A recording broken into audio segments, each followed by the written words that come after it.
Hello again. Welcome back to Jade.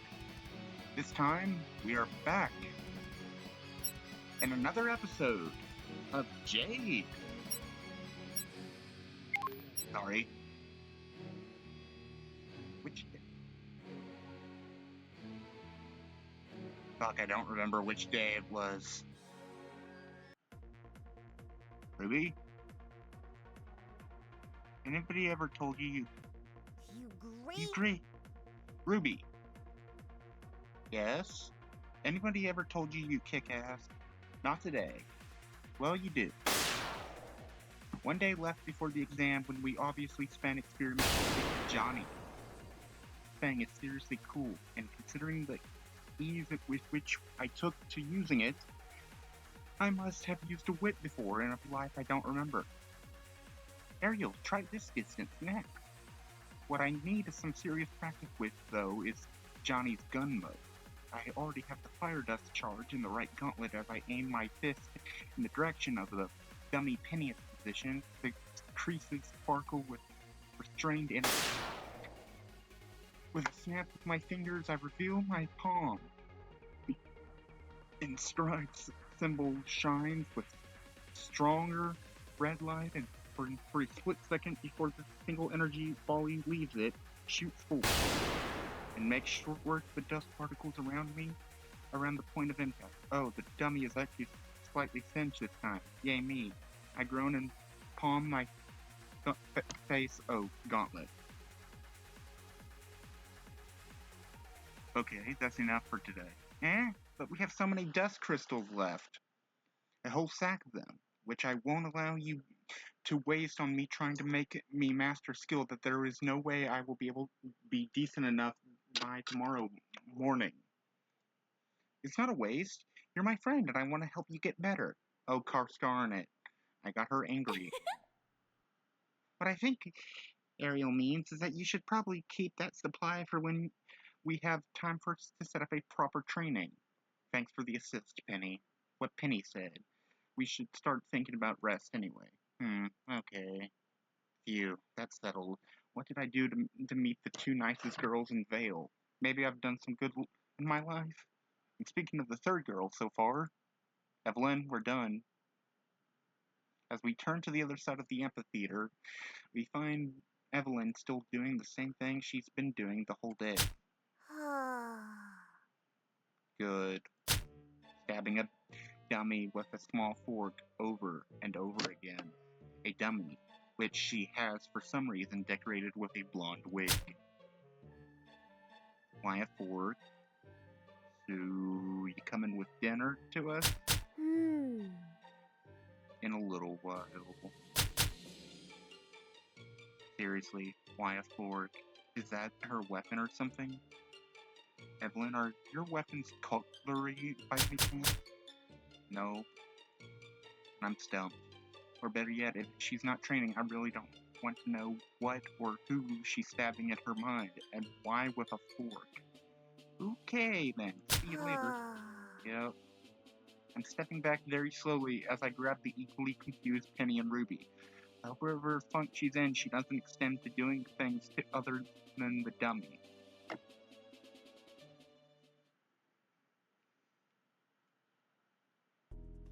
We're almost there. It's less than 12 hours until the exam.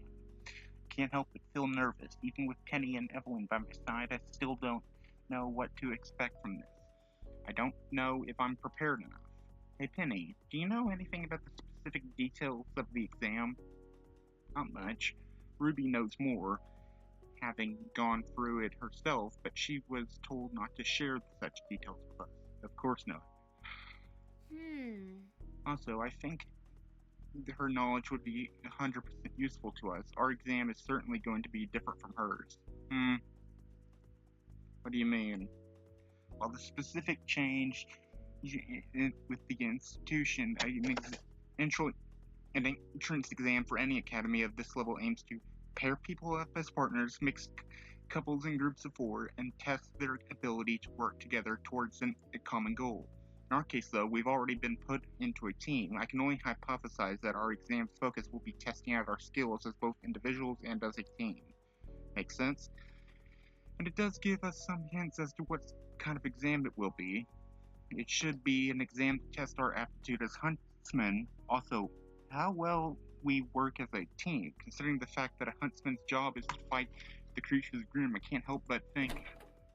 I'm back. Hey, Evelyn, managed to unwind? Kind of. I'm now in the tolerant zone. Is there anything we can do to help? Not really, no. Nothing at all? What exactly is the problem? I'd like to tell you, but I can't. Not yet. Not yet? And when? After the exam? That's a pretty specific time. Wait. Evelyn, do you know something about the exam Penny and I don't? I do. And as much as I'd like to vent, it would be unfair. Unfair how? I can't tell you. Can we please change the subject? I don't really want to not talk about it. I guess being asked questions that you can't answer can be mildly infuriating. It's okay, Evelyn. I appreciate that you want to tell us anyway. Thanks. I think you should just get some sleep. You? Don't you mean we? Of course, we. To be completely functional as carbon-based biological beings, we should all go into rest mode. You should really take care of something for those hiccups. If it's something medical, is it just me or does she actually start hiccuping whenever she's embarrassed or nervous?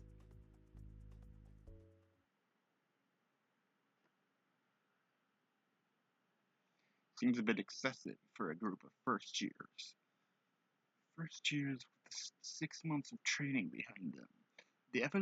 The evaluation is supposed to be for their level of skill. It's still an exam that specifically aims to place them in danger. I wonder about that. Ospen? Like many things in life, danger is a relative concept. What is a dangerous endeavor for a first-year student would be a mere annoyance to a senior and nothing to a seasoned huntsman. For this test, we prepared for being a danger. I wonder about that. You have a lot of faith in this team. Faith has nothing to do with it, Glenda. It's knowledge. Miss Damrock has experience and skill on her belt.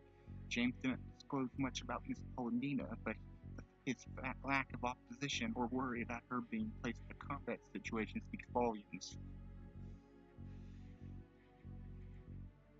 Mr. DeCavius, the complete amateur, though. His aura has been unlocked and he's skilled with his weapon of choice. It's more than enough to survive and help with his teammates. And the last member? Oh, her. She'd probably be able to clear this whole test on her own. He's not wrong. Prologue 2. Battle in the Emerald Forest. This is the Emerald Forest. Don't look down, don't look down, don't look down, don't look down. Oh god, I looked down. And it's going to be the location of your exam. What is our objective, Headmaster? Objectives, Miss Polendina. First, you will track down and group up with your last member of your team. She's already in the forest waiting for you. Oh. Afterwards, you will track your target. Target? A creature of Grimm. Stronger and bigger than those that are normally nested so close to Vale, as it appeared in the Emerald Forest. We'll find this creature and destroy it. So we're actually looking for trouble. Oh joy! What kind of Grimm? Ospen shakes his head. You won't always have the luxury of knowing what kind of enemy awaits you beforehand, Mr. DeCavitus. So we just need to enter the forest, find out fourth and final team member, track down this unknown Grimm, and kill it. Yes, take your positions. Miss Goodwitch points at 3 discolored patches of grass on the ground, motioning for us to come stand on them.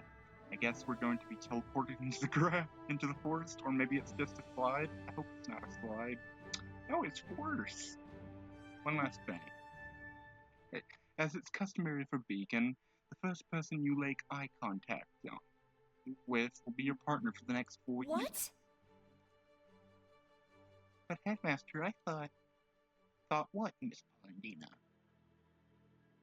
Why is Penny looking at me like that? Nothing, Headmaster. And why is Evelyn looking at me like that? And to make things fair, you're all going to get launched at the same time. Oh no, he did not say what I think he... You gray-haired asshole!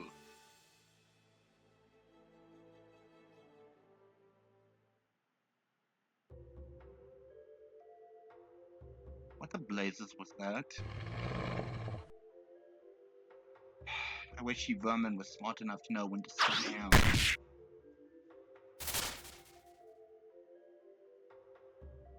Now, I bet that was my male teammate.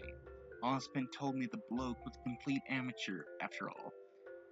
Hope he's experienced enough to survive his landing. Ow. Ack. Oog. Hate you all. Help. Owie.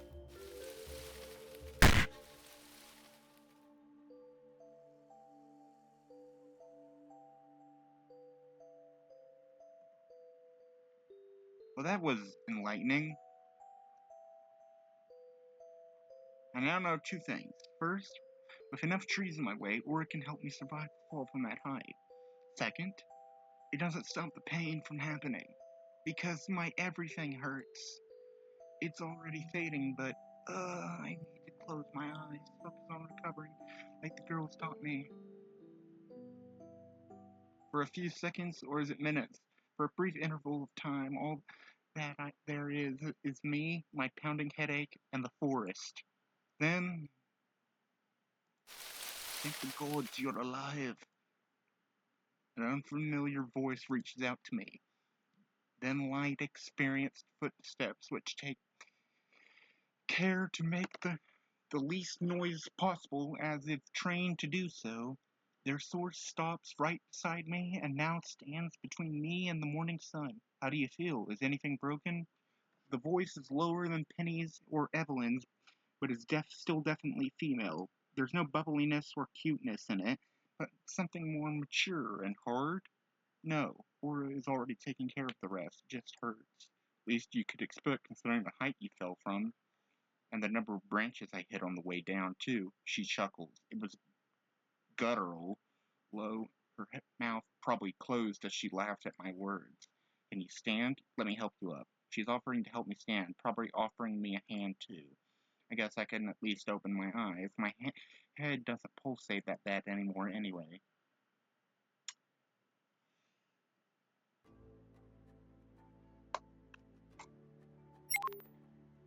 Damn it.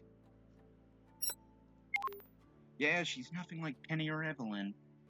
For one, she's tall, almost as tall as me. Her skin is unlike any that I can remember, a golden bronze which only serves to further highlight her impressive physique. I mean, wow, I've lost my memory, but I don't think I've ever seen somebody with such a well-defined body. It's just at the border between attractiveness and buffness. Grim got your tongue? Damn it, what is with me and pretty girls and staring? I think I answered my own question in that sentence. Sorry about that, I imagine you're my third teammate, and you're my partner. Oh right, there's also that. I groan and raise my hand, my torso from the ground, extending my right hand. I find it enveloped in a firm grip as she pulls. My name is Ariel de Cabagus. Jacqueline B. Ivory. You can call me Jack. So, how the heck did you end up flying through here and crash landing into the Emerald Forest? Same way you got here, presumably. You mean walking? What do you mean walking? What I said, I walked to the Emerald Forest. You walked to the Emerald Forest? Yeah, so unless your semblance allows you to walk on air... God damn it, Headmaster! What the hell? The Headmaster used some kind of hidden panels on a cliff overlooking the forest to launch us. He did what? Grim on a pike, that's crazy. Then again, that's just like him. You mean the Headmaster is prone to do stuff like this? You don't know the half of it. I've known him for 10 years at least, and I've never seen such creatures in my life, but a conversation I've had with Evelyn comes to mind. Made of shadows with a mask of bone, eyes grim, of crimson, the natural enemies of mankind, unrelenting, insatiable, with an exclusive appetite for human flesh or hate human life. The creatures of Grimm. You've never seen one before? Jack places her right hand on my left shoulder. I realize that I have been clenching my right hand pretty hard. My left hand was already grasping at the hilt of Johnny's whip. I lick my upper lip, noticing my heavy perspiration as the pack of wolf-like creatures growls.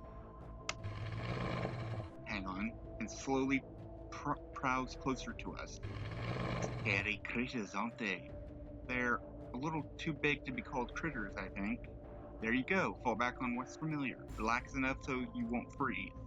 She lets go of my shoulder only to place her back against mine, but not too much that you become careless. These things have a nasty habit of surprising you. They don't care about missing limbs, and they keep on coming until either party is dead. Follow my hand slowly extracting my whip. The Grim on my right snarls in my direction and claws dig into the ground. How's your aura? Not completely full, but recovering. Feel her back muscles flex and hear a sound of machinery coming from the front. More than enough for a few Beowulfs. Just keep calm and be aware of your surroundings, and don't forget. I hear her right fist pump me in the left thigh. We're in this together, right? That actually makes me feel a lot better. Thanks, Jack. You're welcome. Now, hey, still feedbacks. I almost jump out of my skin and extract my whip fully. The pack snarls and howls, the tongue wetting sharp chops, backs aching and claws digging into the ground. Yeah, I'm talking to you, you fuck rejects. Come and get some.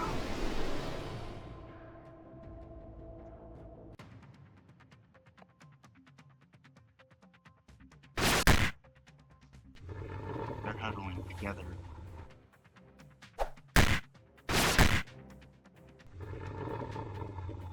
Basically, when that huddling goes, if you use dust, it's basically guaranteed.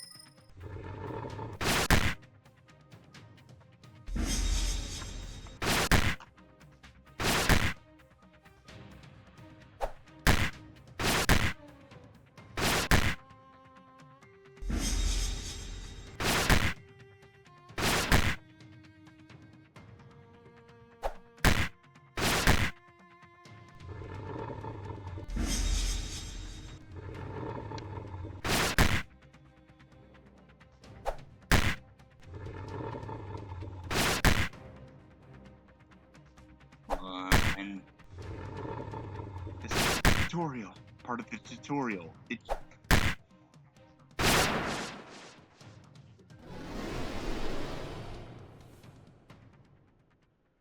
Alright, next. Next, mate. That was the last of them. Good job. What? I look around the clearing. It's now empty except for me, Jack, and a few black shapes slowly disparating into smoke. My eyes widen as I realize that in the time for me to defeat two of them, Jack dispatched the rest of the pack. Only for a moment, though. I'm a fighting amateur, while Jack has much more experience than me. What is there to be surprised about? You broke out of the phrase pretty quickly. Not too shabby fighting skills either. Aw, you're just saying that. No, seriously, you're way better than I thought you'd be. When Osmond told me you were a total amateur, I half expected I'd have to carry you to the goal bridal style. That make hunting down Grimm pretty difficult. Oh, so that's what we're doing here. Yeah, track down and destroy a pretty nasty Grimm after meeting up with the last members of our team. Who, of course, finds David first and becomes his partner. Hi, I'm Penny. That's what was on their mind. They wanted to be my partner. And it's funny because these two have a fan. I mean, for this fan project, have a voice actor. Jack does not. I'm sorry they got sad because of it, but I feel I'm kind of happy being knowing that. Jack, these are my friends and two other teammates. They're Penny and the other girl is at you. What? Me. We meet again, murderer. Stop calling me that, or I swear to the gods. Oh, what are you even doing here? Oh, didn't you hear your partner, Poisoner? I am one of your new teammates. No. For the next 4 years. Over my dead body. Oh, if you insist, allow me. Ha! Bring it on, carrots. I'll tie up your ears in a double overhand and then beat you, that gray-haired asshole, to a pulp with your furry ass. Okay, time out. I'm moving between the two girls, stretching my arms to the side so as to increase the dangerous diminishing distance between them. What's going on here? You two know each other already? How could I forget the face of my would-be killer? For the love of God, I was not trying to kill you, but you're certainly making me wish otherwise. You've lost the privilege of me trusting anything coming out of your mouth or made by your hands a long time ago. Ah, be prepared to lose trust in your face, then. Calm down already. What the hell happened between you two? She insulted me. After you tried to give me food poisoning? What? Food poisoning? I'm sorry, but... Not my fault. Your stomach can only handle carrots. Sure, the fault is in my stomach, not in your awful cooking. There's nothing wrong with my cooking. We almost botched a mission because I was too sick to even speak properly. Maybe you caught the flu or something on the way there. I'm starting to see what this is all about. But what do they mean by mission? Everyone, please! What kind of scatterbrain would get herself sick before going into dangerous territory? No comment. The kind who pairs magenta with green and red.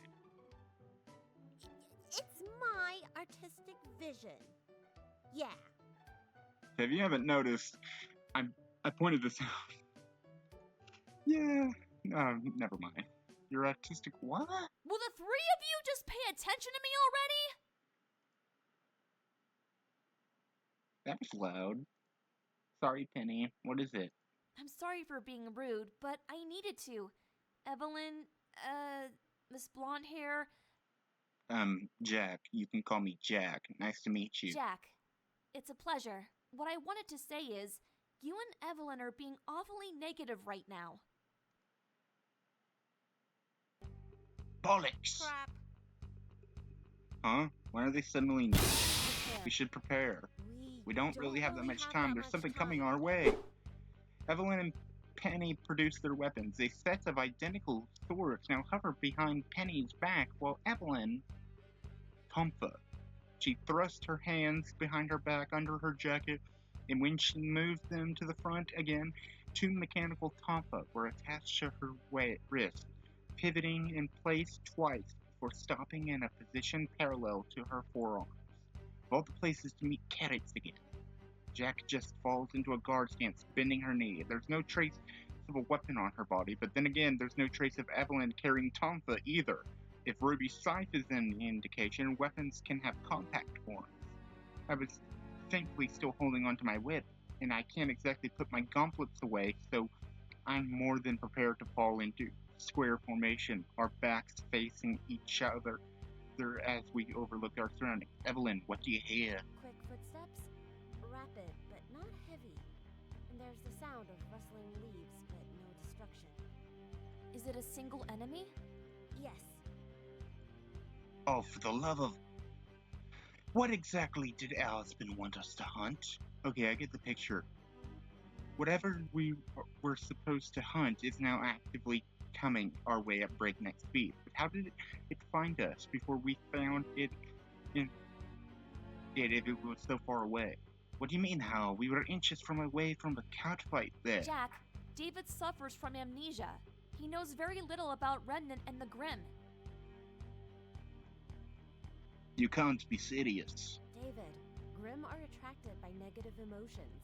See, I don't know if it's just me, but like Evelyn's voice actress seems like she's always whispering every single line. Whereas Penny is like, yes, I'm going to shout the lines. What? You mean it found us because your fight? Yeah, we probably shouldn't have done that in a Grimm-infested forest. But she gets on my nerves. We can do that later. Now focus, damn it. What do we know about this thing? It's getting closer. Husband said it's not native to the Emerald's forest. It was also implied to be particularly dangerous, so it's safe to assume it's not a common Grimm. So, we're looking at a single dangerous Grimm who's agile enough to move through this thick forest without causing unnecessary damage, and whose footsteps are clicks. Doesn't sound like any Grimm I've ever encountered. Oh, darn it. I know what kind of Grimm it is. You do? It's the Grimm exited the forest from the tree line directly in front of me, so I'm the one who got the best look at it. I wish I hadn't.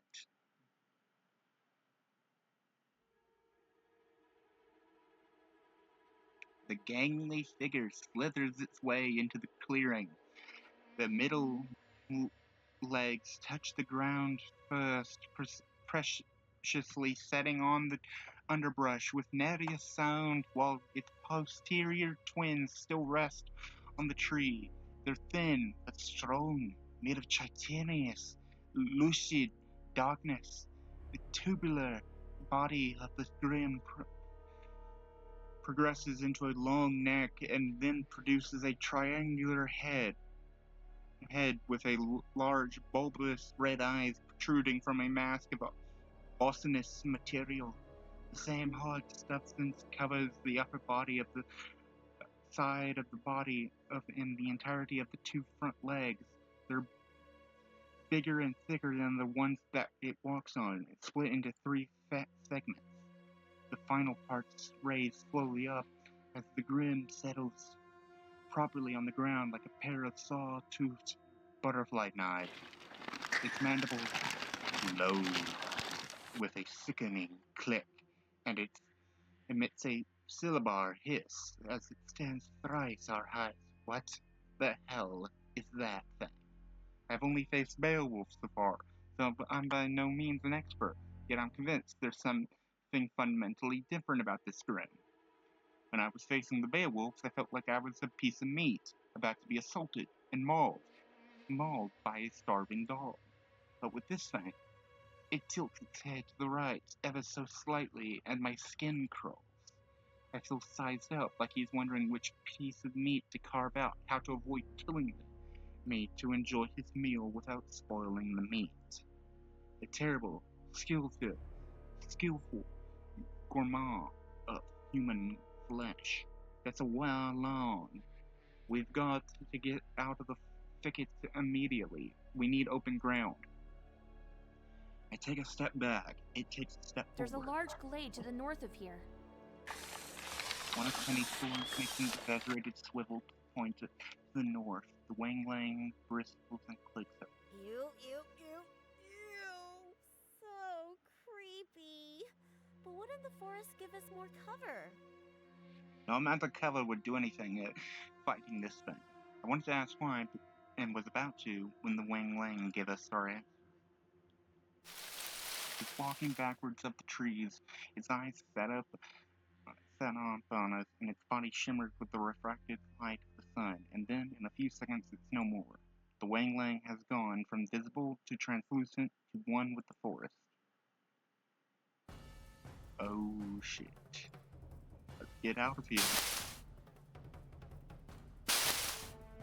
As we burst through the tree lines, I hear clicks moving shrubbery and creaking woods from a few feet behind us. Our pursuer is forging its race in pursuit of prey.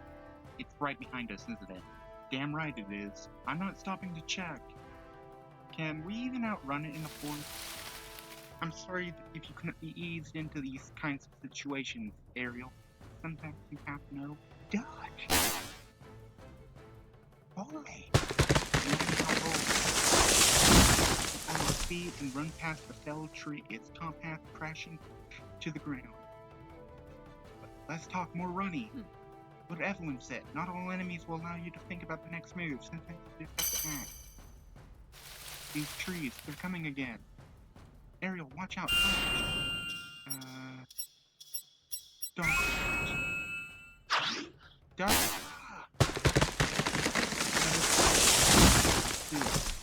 Better it than me, though. The Wang Lang's front legs are sharp as steel. Good job. Whoa! I don't think you're supposed to compliment people on avoiding death, but thanks anyway. Never mind that, though, that unlike now, you'll more often than not have a limited time to make your decisions. How much further, Pity? 742. What? My eyes widened as I saw a tree a few paces in front of us, starting to fall on its side. The damn grim sped up in front of us, trying to block our path. Jack hesitates, but for an instant, we can't slow down. Slide underneath it. Good idea. Let's... What? I feel my aura flaring. It's warmth. Pumping it from my core all the way to my limbs. My body comes lighter and my steps quicken, hammering off the underbrush. The tree is still falling. We're not gonna make it. We're not gonna make it. We're not gonna make it. We're not gonna make it. We're not.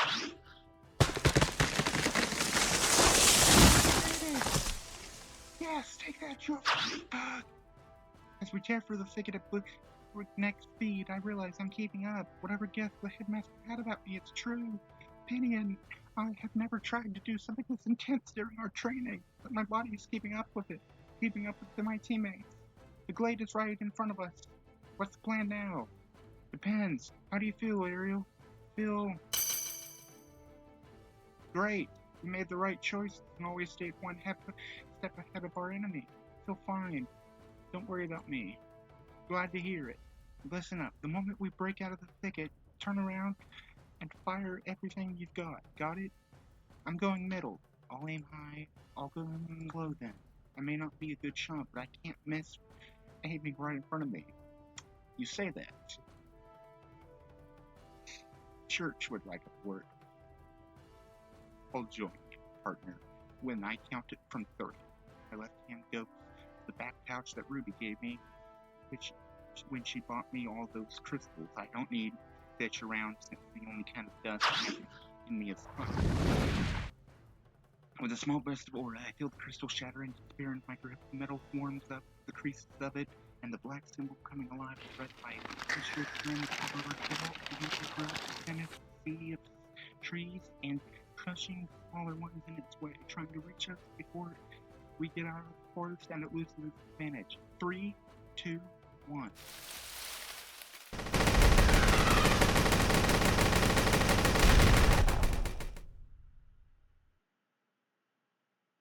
Did we get it? We got the tree line for sure. That area is in front of us is riddled with burns, cuts, bullet holes, and smoke. See no trace of our enemy though. If it was dead, then there should be a disappearing carcass somewhere. Or does an invisible Wang Lang stay invisible even after death? Oh, we got him for sure. Jack says with an wide grin, but not one of the girls has put away her weapons yet. Not over yet. I turn around and that's when I see it again. It's still alive, but heavily injured. Its left back leg and right middle leg are missing, and a pair of what I can identify as insectoid wings are damaged and riddled with holes, desperately trying to bend back under the white carapace on its back. It's down and crippled. It can't get away from us. Final round, team. You ready?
is stumbling.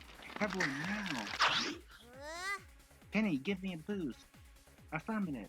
Ariel, ignore me. Got it. My whip snaps through the air and wraps around the wildling's natural weapon, swift. Muzzles powered by aura are split taut. Evelyn slams her fists together, the tonfa of her wrist connecting as they do, and she lets go of her arms. The sides of the tonfa produce two halves of a blade each, transforming the contraption into a bladed staff, which she grabs out of thin air. The Thonis crouches, and then Evelyn struts through the air and lands on Penny's outstretched hands.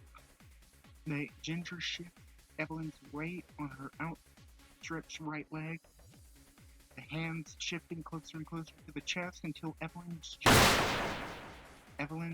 quadrupeds bulge and strain under her suit against her suit, and the earth cracks around Penny. Penny pushes forward, and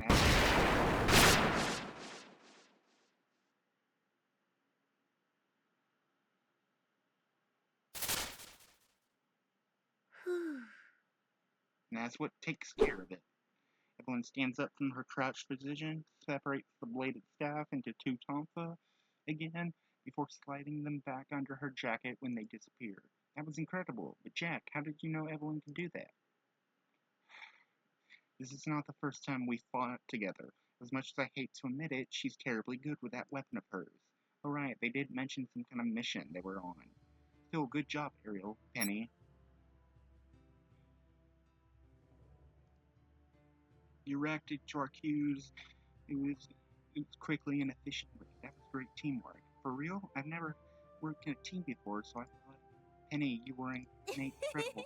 More than incredible, spectacular. Your aiming was true, and you didn't make me lose my momentum. It's like my legs were pushing off solid metal. It was no trouble at all.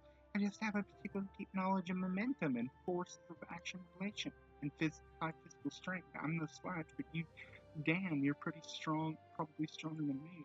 She gives the best hugs in the world, that's for sure. We're gonna need an orthopedist on standby if she hugs me with her full strength. Can't help but laugh, a good, boisterous, long laugh that makes the last vestiges of tension leave my shoulders. We did it. We survived the initiation and passed the test. Well, it seems congratulations are in order, children. Headmaster Osborne, you were watching us? Not this closely all the time, but did you really think we would let 4 children into the forest on a dangerous mission without supervision? Yes. For all we know, you went all your way to Mistral to get a Wang Lang just to make this test more difficult. Why, children, what do you think I would ever... Yes! Anyway, are you here to take us back to Beacon, Headmaster, among other things? Headmaster turns around and points to the ruins scattered throughout the large glade we're standing in. The Emerald Forest was once home to a flourishing civilization. It could be considered a precursor to modern Vale.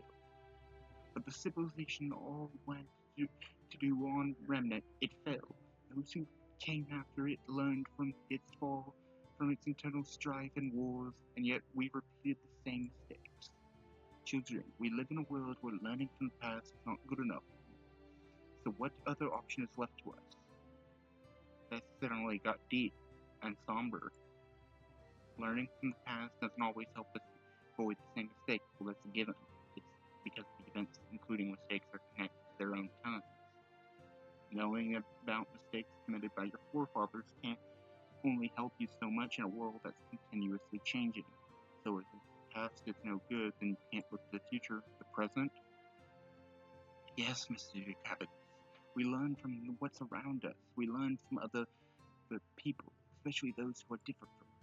Only seeking to interact with those who think the same as you puts a limit on what you can learn from each other, which is why it's important to try to make ties with as many people as possible, even those you may disagree with on certain issues. You 4 are as different as each other as possible. You all have a unique past, ideologies, aspirations, but it's my belief that despite these differences, you will rise above the challenges before you victorious, wiser, and more united to the experience, just like you did earlier today. Jacqueline B. Ivory. Kenny Polendino. Ariel DeCavis. Evelyn Damrose. From today onwards and forevermore, led by Miss Ivory, you will be Team J.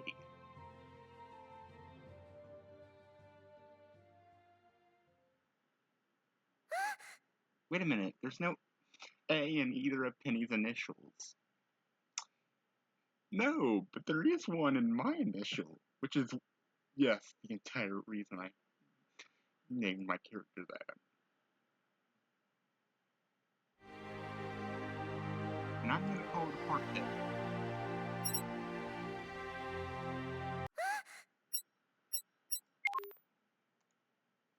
If I can figure out